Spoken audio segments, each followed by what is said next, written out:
South ഇന്ത്യയിലെ എല്ലാ സംസ്ഥാന പക്ഷികളെയും ക്യാമറയിൽ പകർത്തിയിട്ടുണ്ട്. ഒന്ന് പരിചയപ്പെട്ടാലോ? കേരളത്തിൻ്റെ മലമുഴക്കി വേഴാമ്പലാണെന്ന് എല്ലാവർക്കും അറിയാമല്ലോ. അത് അരുണാചൽ പ്രദേശിൻ്റെ കൂടി സ്റ്റേറ്റ് ബേർഡാണ്. ഇതിൻ്റെ ശബ്ദം വളരെ ഉച്ചത്തിലാണെങ്കിലും പറക്കുമ്പോൾ മല മുഴങ്ങുന്നത് പോലെയുള്ളതുകൊണ്ടാണ് ഈ പേര് വന്നതെന്ന് തോന്നുന്നു. അടുത്തത് തമിഴ്നാടിൻ്റെ സ്റ്റേറ്റ് ബേർഡായ മരതകപ്രാവാണ്.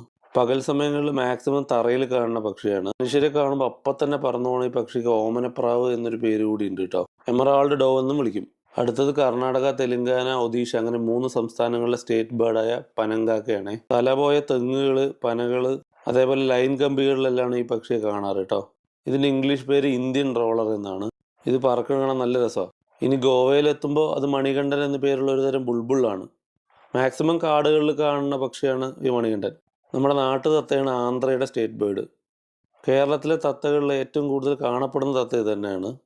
നോർത്തിലൊക്കെ പോയി കഴിഞ്ഞാൽ ഇതിൻ്റെ വലിയ കൂട്ടം തന്നെ നമുക്ക് കാണാൻ പറ്റും. ഈ എല്ലാ സ്റ്റേറ്റ് ബേർഡും എടുത്തത് ഞാൻ പാലക്കാട് ജില്ലയിൽ നിന്നാണ്. നിങ്ങളുടെ നാട്ടിൽ ഏത് പക്ഷിയെ കണ്ടിട്ടുള്ളതെന്ന് കമൻറ്റ് ചെയ്യണേ. ഇഷ്ടപ്പെട്ടാൽ മറ്റുള്ളവർക്ക് ഷെയർ ചെയ്തും കൊടുക്കണേ.